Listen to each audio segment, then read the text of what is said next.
Baik, ini salah satu cuplikan bagaimana peran pengawas sebagai tim kerja Dinas Pendidikan di dalam melakukan pengelolaan kinerja kepala sekolah.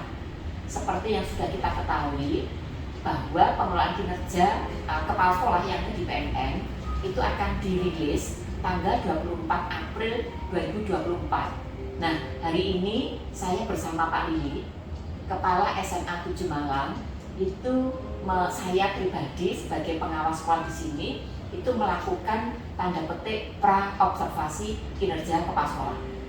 Nah, di dalam pra ini saya mencoba menggali informasi apa-apa yang dipersiapkan oleh Pak Lili selaku kepala sekolah pada saat nanti dilakukan observasi. Nah, kebetulan ini bersepakat dengan Pak Lili, nanti observasi kinerja Pak Lili itu pada tanggal 30 April 2024. Jadi setelah dirilis pengelolaan kinerja di PMN. Nah, bagaimana persiapan-persiapan dari sisi kepala sekolah itu bisa kita dengarkan langsung apa-apa yang akan disampaikan oleh kepala sekolah. Silakan Pak Lili. Baik Ibu, terima kasih waktu yang diberikan pada saya dan juga kunjungan Ibu secara rutin periodik kepada saya untuk mendampingi di SMA 7 Malang. Di PMN saya memilih dari 8 indikator itu saya memilih satu indikator yaitu visi misi.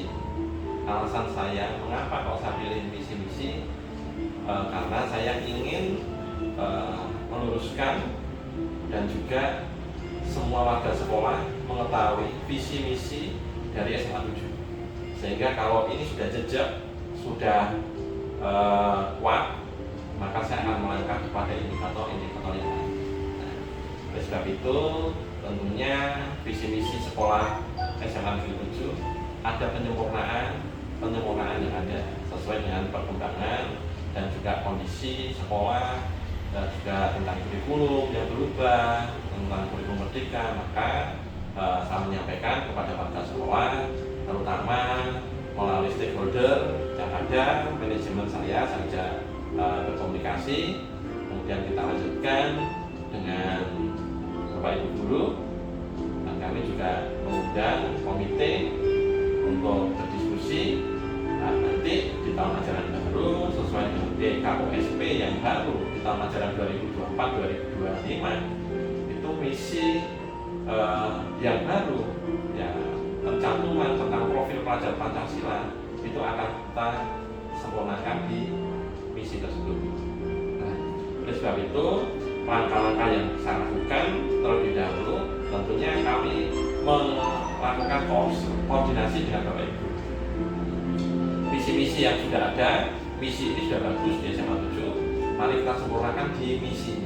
Nah, salah satu misi yang akan saya canangkan yaitu tentang kurikulum merdeka, yaitu tentang profil pelajar Pancasila. Di situ saya lakukan. Kemudian kami juga melakukan aksi nyata di mana penanaman karakter pada anak didik dan juga warga sekolah, yaitu tentang pesan-pesan moral. Itu sudah kami lakukan. Kemudian juga sekolahnya adalah sekolah lingkungan, maka kami juga akan melakukan pembelajaran berbasis lingkungan, yaitu ke depan ini yang sedang kami proses, yaitu produksi pupuk organik yang dilakukan oleh warga sekolah bersama dengan anak-anak sebagai pembelajaran lingkungan. Nah, itu nanti terintegrasi dengan beberapa makro di situ. Nah, sehingga nanti bisa diproduksi, kemudian bisa pupuk itu bisa digunakan secara intern, sehingga ini akan mengurangi kos untuk sekolah.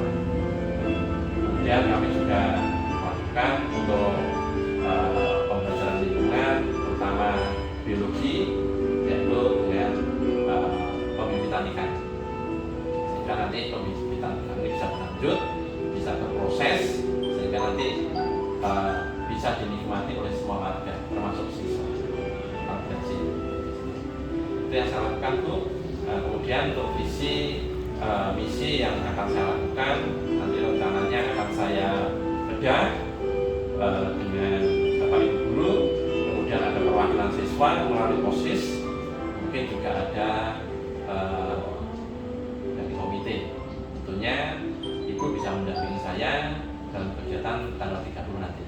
Itu harapan saya kepada Ibu, sehingga nanti di situ bisa penyempurnaan dari teman-teman, dari Ibu, sehingga nanti SMA 7 ini menjadi lebih baik.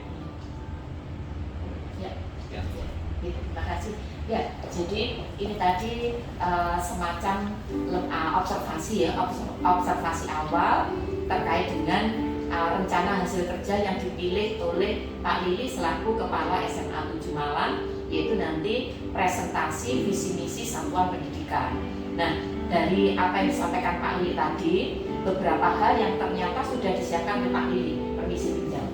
Ya, jadi Pak Lili selaku Kepala Sekolah itu sudah mencoba mereview, menelaah visi misi itu bersama warga sekolah, termasuk juga melibatkan komite sekolah. Kemudian dari evaluasi visi misi selanjutnya Pak Lili bersama tim itu melakukan evaluasi, termasuk membuat laporan evaluasi ketercapaian atau keterlaksanaan visi misi.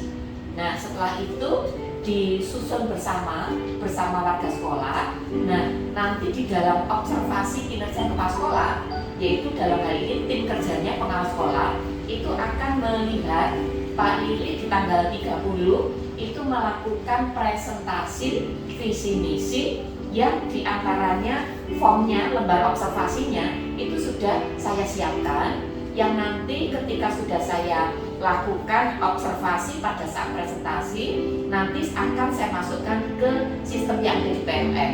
Nah, ini indikatornya tadi yang dipilih presentasi visi misi satuan pendidikan.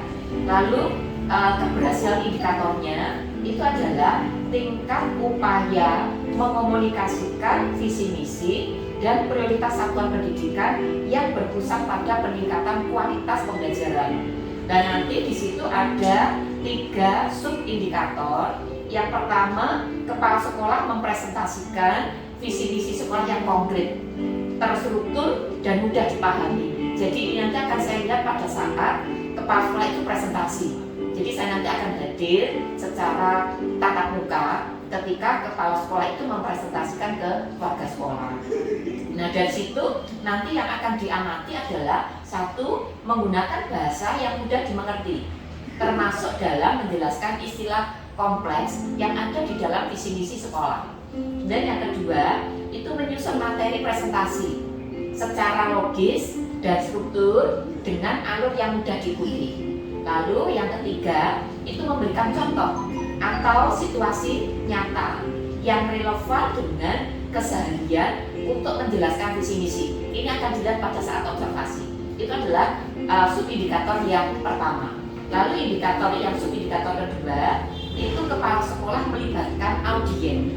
Maka nanti pada saat kepala sekolah itu mengundang siapa saja, itu nanti saya akan melakukan observasi, melibatkan audien sepanjang presentasi yang meliputi perhatian, interaksi, dan respon aktif tentunya dari peserta audien. Nah, nanti pada saat observasi yang akan saya amati itu adalah 1, berbicara tanpa henti, gitu ya, berbicara tanpa henti, tanpa memberikan kesempatan bagi audien. Jadi artinya itu menghindari itu. Jadi berbicara dengan memberikan kesempatan kepada peserta audien. Lalu memperhatikan atau memberikan sinyal-sinyal audien yang memungkinkan menunjukkan kebosanan, itu dihindari. Berikutnya, menyertakan aktivitas interaktif antara kepala sekolah dengan audien. Dan nanti untuk sub-indikator yang ketiga, jumlahnya ada 3 indikator. Kepala sekolah mengajak audien untuk bereaksi sesuai peran dan tanggung jawab masing-masing. Ini ada 3 indikator, yaitu menyampaikan tindakan yang bersifat normatif, tapi tidak konkret dan spesifik yang diharapkan dari audien, menghindari itu. Lalu menyampaikan ajakan bereaksi, kemudian artinya interaksi antara kepala sekolah dengan audien untuk mewujudkan visi misi sekolah.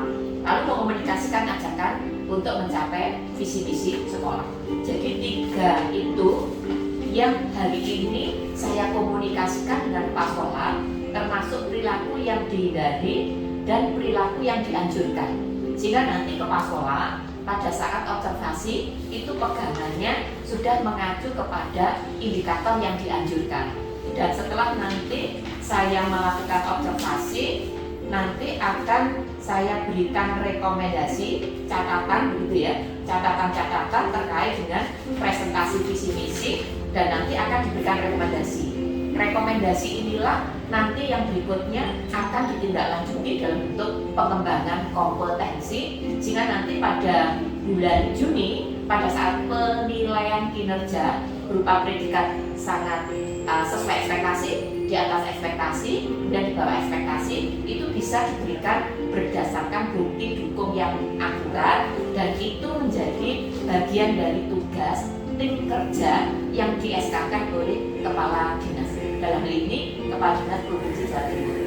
Demikian nanti akan saya sambungkan pada saat kegiatan observasi tanggal 30 April 2024. Sekian, terima kasih.